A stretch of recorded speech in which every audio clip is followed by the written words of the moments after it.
Good morning. I'm here this morning with our Division of Emergency Management Director, Kevin Guthrie, our head of the Florida National Guard, Jim Eifert, Transportation Secretary Jared Perdue, and Gracia Check from FEMA.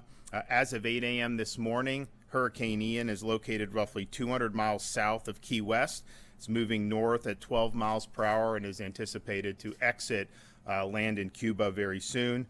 It is now a major hurricane, Category 3 hurricane with maximum sustained winds of 125 miles per hour. Overnight and into this morning, some of the modeling that has been done is now projecting a landfall south of Tampa Bay. I know we've talked about the cone of uncertainty where the landfall was projected. We had it in North Florida just a couple days ago. That's consistently been moved more east into the Florida Peninsula.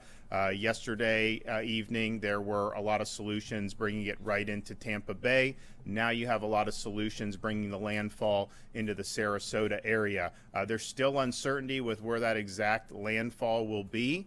But just understand the impacts are going to be far, far broader than just where the eye of the storm happens to make landfall.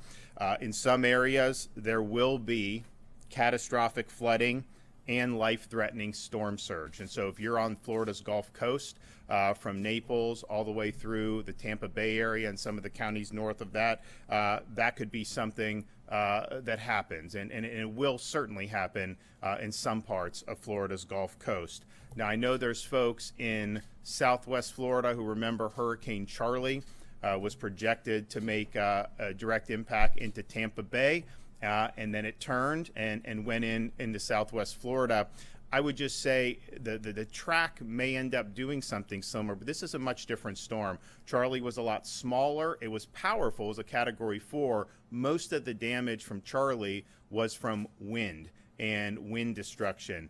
What we have here is really historic storm surge and flooding potential. And so if you're looking at those places in Fort Myers, Charlotte County, Sarasota, the storm surge that you're going to see generated from this is going to far eclipse what we saw there. And so as you look to see what is going on with the local counties, there's evacuation orders that are in place on all these counties from Pasco and Pinellas down to the Fort Myers area. And our recommendation is to heed those evacuation orders. What those evacuation orders are doing is identifying people that live in areas that are vulnerable to major storm surge. And that storm surge can be life-threatening. There's certain things we can protect against in terms of the wind and the structures, and we've got great building codes. But when you have 5 to 10 feet of storm surge, that is not something that you want to be a part of. And Mother Nature is a very fearsome adversary. So please heed those warnings. You do not need to evacuate to another state. You don't need to go hundreds of miles away. There's shelters that are open in all of these counties at this point. The important part of if you're under an evacuation order is evacuate to higher ground that is going to be safe from the type of surge and flooding that we're fearing with this storm. Of course, there's certain Floridians that may live in mobile homes or manufactured housing that would be vulnerable. If you're under an order, of course, you want to be in a structure that is going to be able to withstand some of the hurricane winds. But by and large, we're looking at really, really major storm surge up and down the west coast of Florida. There are people that, of course, are evacuating on different roadways. There has been traffic, but there has not yet been the backups where FDOT and FHP have opened the emergency shoulder lanes. They will do that once sustained speeds are at 40 miles per hour or less. And so when that happens, they will make that call. People will be able to use those, but don't use it until then, because that obviously, carries some risk if people, don't know that that's something that is going on. You also can use things like Gas Buddy to find gas stations in the area that have fuel. And I would note, if you look at these updated tracks that we've been getting this morning, and I think you'll probably see that reflected in the 11 a.m. advisory from the National Hurricane Center, you have potential paths of the storm entering Florida's Gulf Coast, cutting across the state and exiting into the Atlantic Ocean. That means some of those counties that are more interior, you could absolutely see power outages. You could see inland flooding. You could see various types of tree and damage from wind. So just be prepared for that.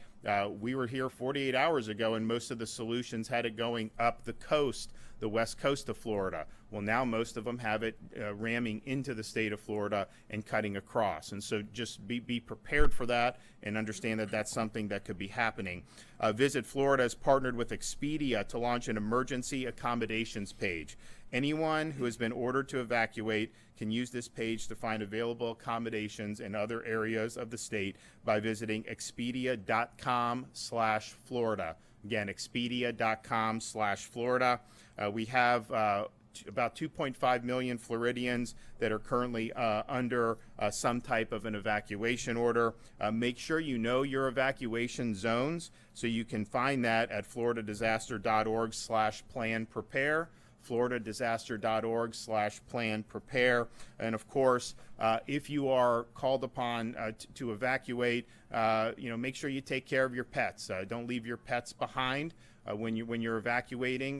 There's pet-friendly shelters. There's things that can be done to take care of pets. We want to make sure. So there is information about planning for your pet at floridadisaster.org/plan-prepare.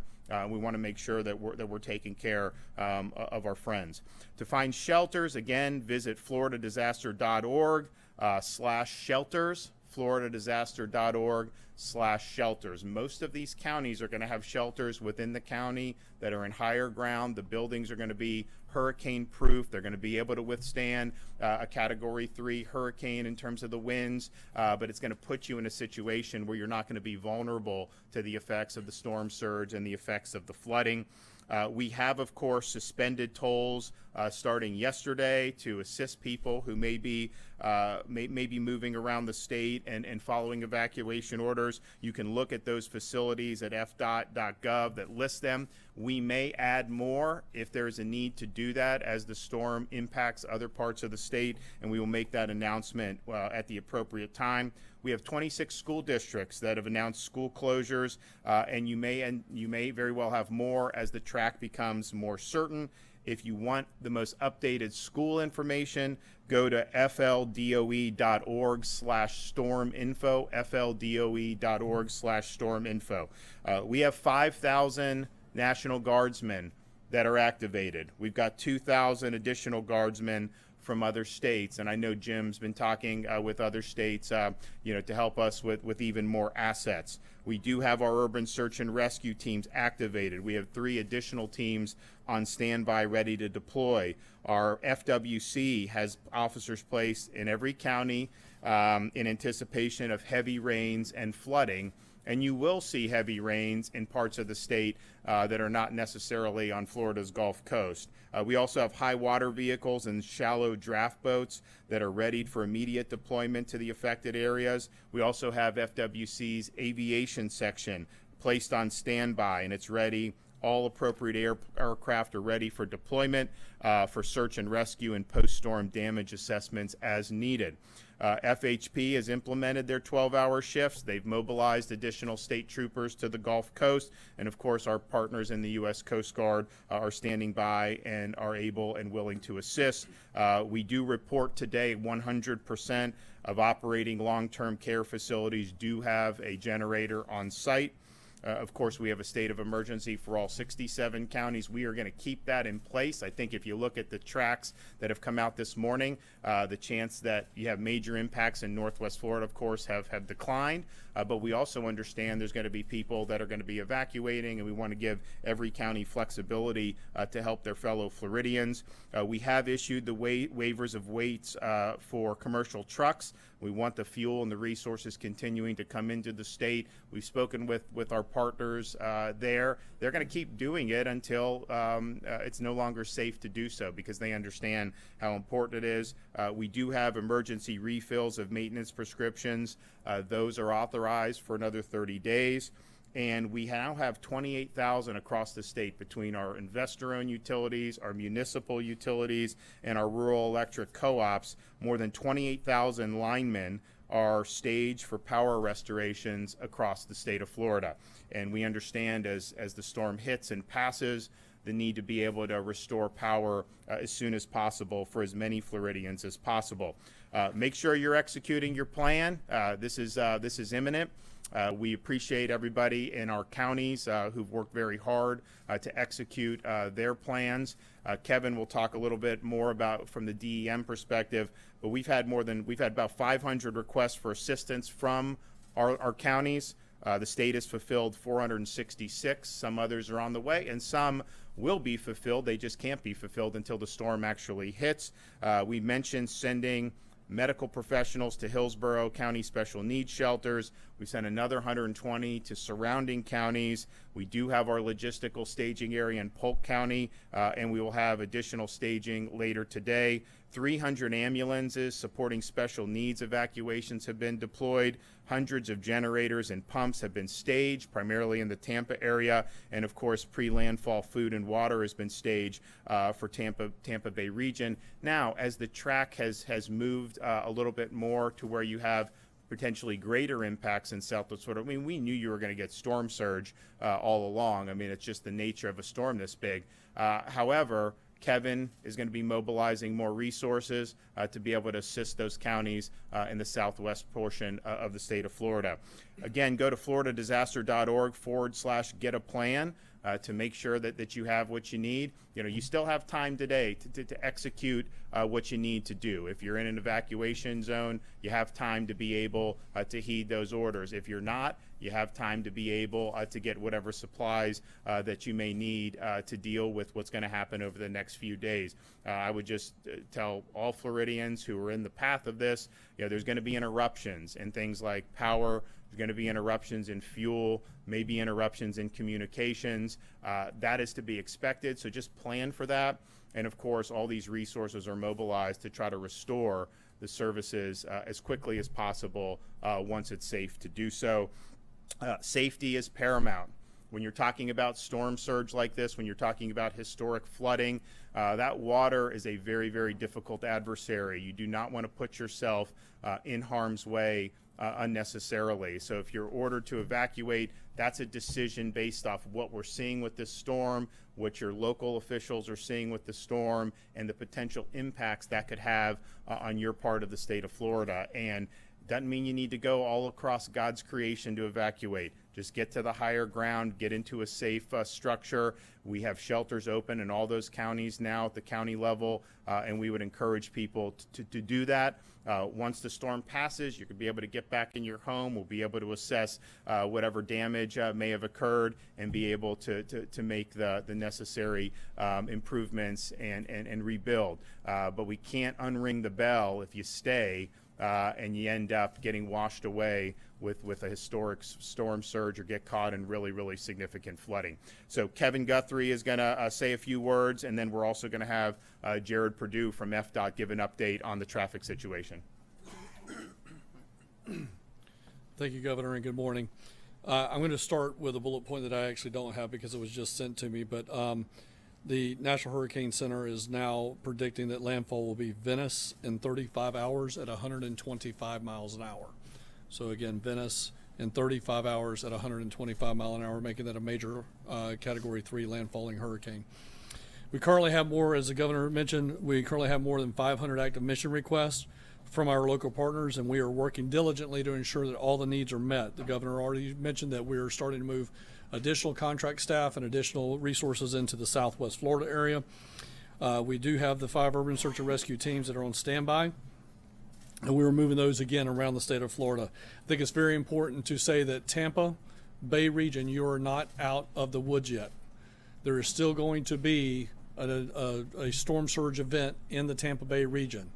We're waiting on that data to come in to see what those actual numbers are going to be, but you need to continue to heed the warnings that are in place for Pinellas, Tampa, Manatee, Hillsborough. Do not return yet if you have evacuated.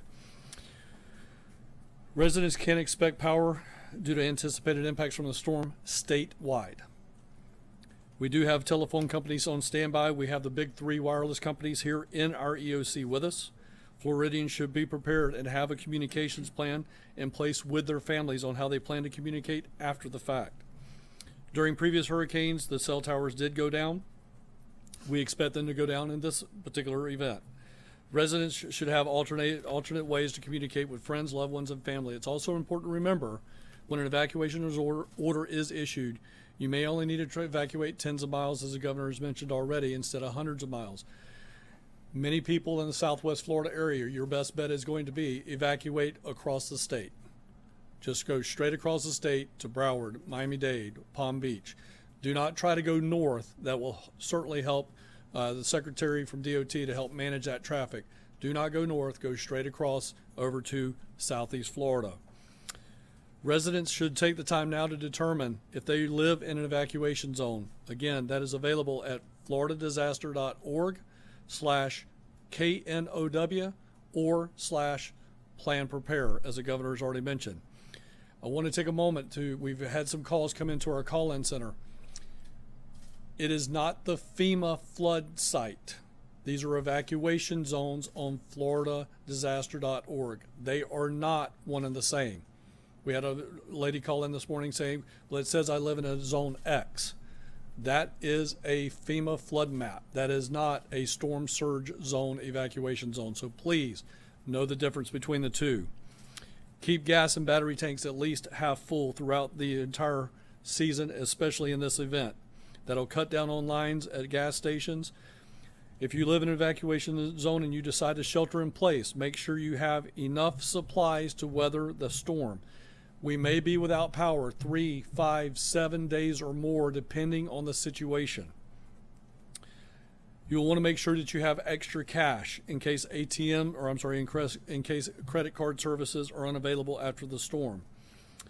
Another major threat with Hurricane Ian is going to be damaging winds. So if you can pick it up, put it up. Again, if you can pick it up from your yard, put it up. Secure those loose items in your yard.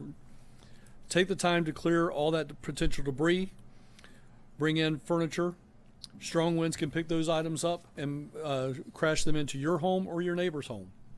For more updates in your area, remember to follow your local county emergency management activity.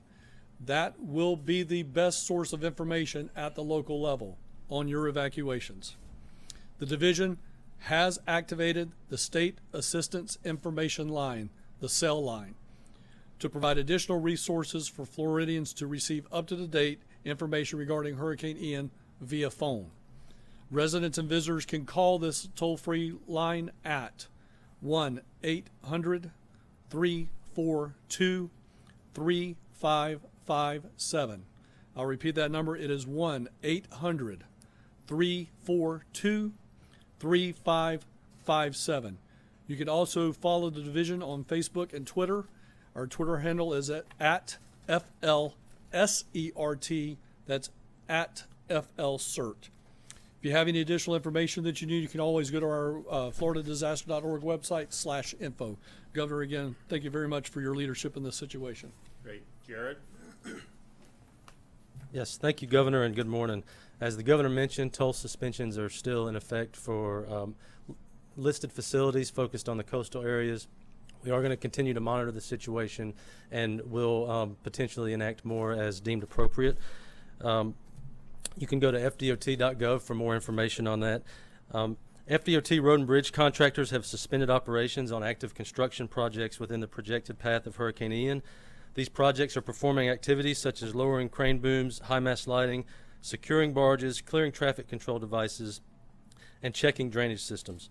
Contractors are also opening all travel lanes and removing non-critical barricades to aid in evacuations. For bridges in the potential impact area, once wind speeds increase beyond 40 miles per hour, we coordinate very closely with FHP and local law enforcement and stop traffic from crossing bridges for the safety of the traveling public. FHP will be closely monitoring wind speeds on critical bridges such as the Sunshine Skyway Bridge.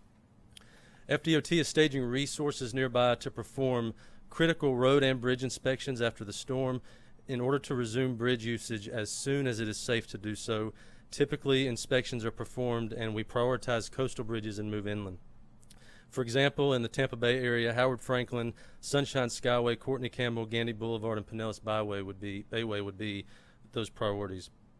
Additional resources are being staged strategically in safe locations in close proximity to the projected path to allow for quick implementation following the passage of the storm. FDOT is activating specific emergency and pre-event contracts and also road clearance contracts to expedite roadway openings after the storm passes through. FDOT will also be closely coordinating with utility providers to coordinate post-storm debris operations in support of power restoration. We continue to coordinate very closely with FHP, Georgia DOT, Florida DEP, and the U.S. Coast Guard for other bridge and road closures and to facilitate evacuations and debris cleanup after the storm passes through. All of our seaports currently have adequate fuel supplies and are well positioned to quickly reinstate operations following the storm to keep fuel supplies moving. Seaports in the cone of influence have already begun suspending operations to prepare for impact and staging appropriate resources to safely restore operations after the storm. We're also very closely coordinating with our airports in the area of impact. For information on airport closures, please get with your local airports. As evacuations continue, FDOT has traffic management centers around the state that operate 24/7. We have teams monitoring traffic levels along critical corridors to ensure safe and efficient flow of traffic.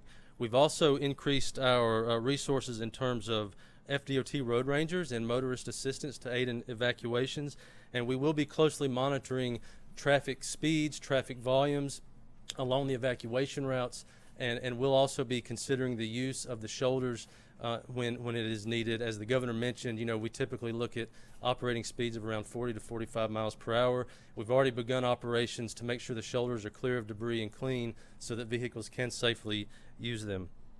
Florida's 511 travel information system is available for drivers to stay informed about roadway conditions during emergencies. These services includes traffic conditions, road and bridge closures, toll suspensions, and other specialized alerts. To use Florida's 511, visit the website at fl511.com or download the app on both Apple and Android devices. Again, Governor, thank you for your leadership. Okay. So so that's what the NHC is going to have that at the 11 advisory. That's what we're being advised. Okay, so and we had mentioned because the models overnight that were coming in were all arriving at solutions in Sarasota area. The National Hurricane Center's 11 a.m. advisory will confirm that with a landfall in the southern part of Sarasota County. Now again, this thing is just getting over Cuba. I mean, there could be more wobbles, and so the idea that the eye is no longer projected to hit Tampa Bay directly does not mean that you will not have major impacts in Tampa Bay. Does not mean that you can't see a wobble going a different direction. I will say, just having watched these runs over the past 96 hours or so, you are seeing the models really, really push more east. And so if you have an impact into a place like Venice, that is going to be a lot of inundation, a lot of surge in places like Charlotte County, places like Lee County, of course Sarasota as well. But what that will also do is likely bring it to cut it across the state of Florida. And so there's different models on that, but a lot of them now have it cutting across and going out into the Atlantic Ocean. So if you're in some of those interior parts of the state of Florida, from kind of up I-4 almost, and some of those things, just anticipate. Now, it's not going to be a Category 3 hurricane by the time it gets to you, but anticipate interruptions, anticipate wind, anticipate a lot of rain. And of course, we have rivers and waterways all throughout the state of Florida, including the interior, that are in danger of overflowing under those circumstances. And so just continue to watch the weather wherever you are in the state of Florida. Heed the advice of your local officials, but this is definitely something that is getting closer and closer. And so act now to do what you need to do to protect yourself and your family. Okay, any questions? Yeah, Governor, worst case scenario, and I think you may have seen Jeff Brandis make some calculations about the insurance impact that citizens could be, which covers 25% of Tampa Bay area, could be, paying out $10 billion. The total cost just for the Tampa Bay area could be $40 billion. Is there some contingency plan in place beyond what the legislature and you approved, to lower the hurricane catastrophe cap? Is We'll there address anything it. you might use I mean, we'll to address. into I the mean, surplus? we have a cat fund that's flush. We put another $2 billion into kind of an added layer of protection. I would say, though, we are looking at a lot of flood claims. I'm not saying there's not going to be wind damage. I mean, it's a hurricane, so you're likely to see that. But when you're talking about things like Tampa Bay, the danger and why Tampa Bay is so fragile in terms of these types of storms and why people have said that's the one place in Florida that could have the most damage is because that water's got nowhere to go in Tampa Bay. And so you end up with surge, you end up with flooding. In that Tampa Bay area, we have close to 1 million flood policies under the National Flood Insurance Program. We've got about 15,000 private policies. And so most of that is going to end up being an issue for that. Now, of course, there's more that I want to do in terms of the wind insurance, and that'll be something that we're going to address. I mean, look, at the end of the day, we've got to make sure folks are taken care of, and so we will do that, whatever we need to do. On the nursing homes, I mean, how many nursing home residents have been evacuated across the state? And is there an update on how compliance is going? We're hearing about power outages with the ACA rule compliance. So right now it's 100%. So the 100% are reporting generators on site, and we're happy about that. Kevin, do you want to talk about? I know they've done it in the Tampa Bay area. Sure. Pinellas County mentioned yesterday that they are evacuating somewhere around the neighborhood of 90 hospital ALFs and nursing homes. We've got similar numbers to the south of the Bay. Obviously, Manatee County doesn't have that many, but all of those counties are getting compliance with evacuation orders. And when and if we have challenges, obviously Secretary Marcella makes some phone calls and we get compliance. So we're getting 100% compliance right now out of the ALF medical nursing home industry, and again they're hitting the evacuation orders, they're evacuating. But again, the good news story here, really good news story, is we have 100% compliance with the generator rule. And Kevin will be moving. I think you already are in the process of surging more of the ambulances down to Southwest Florida. Obviously, we've had a lot staged in Tampa Bay, and there will still be support there. But as you look at the track shifting further south, there's going to be more needs there as a result. And so Kevin is doing that, and I think that's good. As you know, in southwest part of the state of Florida, I mean, we've got a lot of elderly residents, not just in ALFs, but certainly we've got a lot of those facilities in counties like Collier, Lee, and Charlotte. Yes, sir. Maybe a broad question. Do you have a guesstimate on how many people are in these areas that are going to be impacted by the up to 10 feet of storm surge and would need to be evacuated? I mean, do you have a count of like maybe thousands, millions of people? Well, there's under the current evacuation orders, which are probably Pasco down to Collier, would you say? Well, we have not run the numbers on the Fort Myers. Just got out of Okay, so but I mean, but it's over 2 million. Yeah, and so and again, this is not necessarily saying you have to evacuate to another state. It's not saying you have to go to Miami. It's not saying that. All those counties have shelters within their counties. The instruction is you're in a vulnerable area to storm surge or flooding, evacuate to higher ground.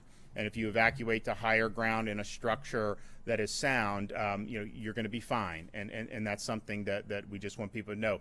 When they say evacuate, that doesn't mean keep traveling until you have no chance of being rained on or have no chance of having any. You don't need to do that. Obviously, it's a free country. People can get in the car and do what they want, but that's not what it means. The impacts as it gets into the state of Florida, if you are not in a low-lying area and you're in a structure that is sound, you're going to be okay when you do that. And so this is Charlie back in I guess 2004. That was like kind of a buzzsaw. It was a Category 4, a lot of wind damage, really destructive in terms of what it did in Southwest Florida. Of course, people thought it was going to hit Tampa, and then it shifted. Obviously, if you have a Cat 3, people say maybe it was. We were hoping it was gonna weaken before it hit landfall. The problem is the further east it's gone, the less time it has to weaken.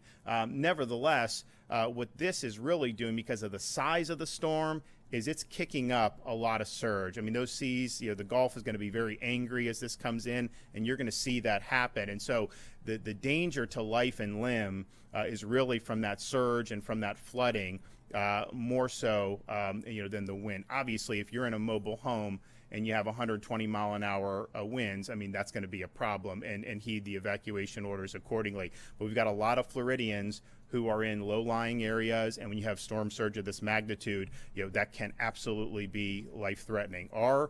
We want everyone to be safe. Of course, if there's need for search and rescue, we've got resources. The counties have great resources. The state, National Guard, other states are helping, and we will do that. But just keep in mind that when you're doing that, those first responders are put at risk by going into those situations. So if you can avoid that at the front end by getting to a safer position, that is obviously going to be good, not just for you, but it's also going to be good for the people that may be called upon to go into harm's way. Can you give us an update on the fuel supply? This may be a question for Secretary Perdue, but have you all considered making all of the lanes eastbound out of Tampa? So I'll let him amplify that, but basically that issue has been studied by the department over about 10 years or so. And what they have determined is that it's more efficient to just expand into the emergency lanes and the shoulders and open those up for more traffic rather than try to make everything going in one direction. I think part of the issue is we need to access it in the other direction to help people and to bring in supplies. But I'll let Jared talk more about it. Yeah, absolutely. What you're referring to would be what we call contraflow, and we have done many studies, and we actually have proven that using the shoulder for emergency evacuations is a successful way to do it. You do need the other side of the facility for continued access for first responders and life safety missions. So, yeah, so we have successful examples of that, and we'll be closely coordinating throughout to make sure traffic continues to flow. And he's going to look. I mean, they will open those lanes once you have less than 40 miles per hour sustained traffic flow. And the places where that would happen would, of course, be, I-75 north out of the Tampa Bay area or in Sarasota, but also I-75 going across Alligator Alley. And then, of course, I-4. Someone was showing some stuff about there's some traffic on I-4 last night. And so they're watching that. It has increased. Although I think most Floridians who are familiar with Central Florida know you could be between Tampa and Orlando on I-4 and run into traffic really at any hour of the day. But they are sensitive to that. They will open that up to be able to increase the flow. And basically, as soon as that under 40 happens, then they will do it. But by and large, we've seen an increase on the roads, but you still have flow, and that's monitored on a minute-by-minute basis. Are there areas where there are shortages? Is everything In terms of like fuel supply? fuel supply, Kevin, you want to address that? I know technically the ports fall under Secretary Perdue, but we did talk to the Ports Council Executive Director, and everything is topped off. Now, at 8 o'clock this morning, West Coast ports were closed by the U.S. Coast Guard, but the port is not closed. It's closed to sea traffic. It is not closed to the fuel racks. So we can still keep getting fuel from those tanks and get that back out into the market. And we're still doing that. That's happening right now at every port on the West Coast, but we are officially closed. But before they closed, they topped everything completely off. And just, as people, of course, the fuel, keep that flowing, get the power back on. I mean, people are going to want to go back to their homes. I mean, there's a lot of people that have been evacuated in, say, Pinellas County. There's more evacuations all the way down the Gulf Coast. When the bridges reach a certain sustained wind, 40 miles an hour they will, FDOT will alert local law enforcement, and they will stop access to the bridge because it's not safe as you get above that. Once the storm passes, the bridges will be open, but they will be evaluated for integrity and safety, because you don't want, if there's something that happened, to put people over bridges that aren't safe. So if you're thinking about someplace like the Tampa Bay area, you have Courtney Campbell, you have Howard Franklin, Gandy, you have Sunshine Skyway. Those are going to be inspected. Jared has people ready to go. The Army Corps has people ready to go. We understand that's a priority, but we also want to make sure that it's safe. The extent that the storm goes more in the Venice area, you're looking at different bridges in and out of Charlotte and Lee County. So you will have, at some point, those will be suspended in terms of people being able to use those. And then once the storm passes, they are going to be evaluated for structural integrity as well. So really from Southwest Florida up into the Tampa Bay area, we've got a lot of bridges getting in and out of these communities, and they're all going to be evaluated, and we want to make sure that they are, if they're safe and still sound, which we anticipate they will be. But this is a significant storm. Some of them that may be a little lower. There'll be water pushing up. So there's just a lot of factors. But that will happen. So just plan on when the storm passes. There may be a short period of time where that is being evaluated, and that's just being done for people's safety. Yep. Sort of a morbid question, but with the reality of this being a rainstorm and there being flooding and of course drownings and whatnot, I don't know if the state has given any estimate of how deadly this storm is going to be, given those sort I of think it's hard to say. I mean, I think that the people that when your local emergency officials are instituting an order for evacuation, the purpose of that is to protect people's lives. And the more people that heed that, the less likely that you're going to see fatalities when you have major storm surge or flooding in those areas. I will say, and it's something that Kevin has also talked about and I've talked about a lot, in some of the recent storms across the country, you've had more fatalities after the storm hit than because of the storm directly. And that has a variety of different reasons. One of the things is misuse of generators inside people's homes. That exhaust has got to go outside your home. Do not put that inside. That will be, you could get poisoned and you could die. So we see that happens now in pretty much every storm. So we've put out videos, we've put out different guidance about using generators I mean, nobody wants to be without power. Generators can be a great thing to kind of keep a sense of normalcy as you're waiting for other things around you to get back to normal, but you got to use it properly. There's also people will go into some of the standing water that you see. If you have standing water, you could have an electrical cord or something that is in there, and you could get harmed in that way. Driving vehicles when you have a lot of standing water is very, very hazardous. And so we would caution people not to try to drive vehicles through flooded streets. So you see a lot of the things that happen after the storm that have unfortunately caused folks to pass away. So those are things that we're putting guidance out on. But on the front end of the storm, the surge, the flooding, making sure if you are in a vulnerable structure like a mobile home, that you be able to evacuate to a safer structure is very, very important. The General, if I may, given the severity of the flooding we expect, what role do you expect the Guard to play in the aftermath of the storm? Really, it's we're a support role, whatever the Department of Emergency Management needs us to do. It could be everything from security to transportation. Aviation is a big part if we end up in search and rescue kind of scenarios. So, we're kind of the Swiss Army knife of operations. We can be used for whatever the Department of Emergency Management needs us to do. Alluded to seeking more assets. Can you be more specific about what type of assets maybe y'all are searching for? Yeah, as we do our planning, it kind of changes every day. Yesterday we were looking at the potential of even having to do air bridges into the peninsula of St. Petersburg, Clearwater. As the storm moves further south, we think that may not be quite the plan that we need to be looking at. So kind of changes day to day as we see the updates in the hurricane and where it's going to be and what kind of potential damages and missions it might introduce for our forces. So we're constantly reassessing some big things that we're looking for from out of state, additional aviation assets HH-60s, CH-47s, heavy lift capability to be able to move supplies and people and equipment. Search and rescue equipment and supplies also a big part of that. So, it really depends. Could be security depending on, where we are and what the aftermath looks like as we go through the recovery stages.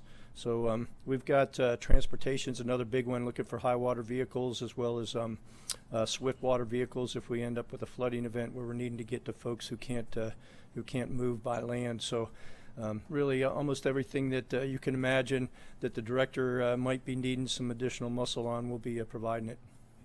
Yeah. This might be for Director Guthrie, but we keep talking about the flooding and the surge, and it kind of reminds me of what happened with Katrina, where the damage and the threat was more flooding and surge, and in advance of that, they got like 80 to 90% of New Orleans evacuated and managed to avoid a lot of serious death. But there were still people on rooftops, people in yeah. Have you thought about that? Have you looked at Katrina as a potential model for what you need to do to respond here? Absolutely. History is past performance, and the best predictor of future performance is past performance. So we certainly look at all of those after action reports and take the best practices from them. And that's one of the reasons that in the last question was just answered by the general, we're beefing up aviation assets so we can actually go out and do that recon after the disaster happens. So if we have somebody in an island situation, or maybe even on a vehicle rooftop, or even God forbid an actual structure rooftop, these guys can help us locate that, and we can start moving ground assets into that situation. Or if need be, we call in the Coast Guard, and the Coast Guard comes in and starts doing some type of aerial type rescue. So all of those things are true. But again, I want to reiterate what the governor just said. If people will heed evacuation orders, and it goes back to Eric's question, if they heed the evacuation order, I have a 100% guarantee that they will not die from storm surge if they heed the evacuation order. I have a 100% guarantee that they will not have to be rescued off a rooftop if they heed the evacuation order. Where we're at right now is execute your plan, start evacuating if you've been asked to evacuate. So we're going to be continuing to work with our local partners. I do want to thank everybody up here at the Florida Department of Emergency Management, everyone involved with the EOC. This was something that we saw coming when it was just, I guess, a disturbance off the, coming in there, and we understood the potential. And so we've been working with all the local partners under a state of emergency, and I do really appreciate all the work that they've done. The one thing about Florida, we have to deal with a lot of these threats. It's just something that you do when you live in a kind of a tropical paradise. But we're fortunate we have some of the strongest emergency management professionals in our counties anywhere in the country, and I think that they're doing a great job, and they'll continue to serve the people of their communities well as we weather this over the next many days. Thanks, everybody.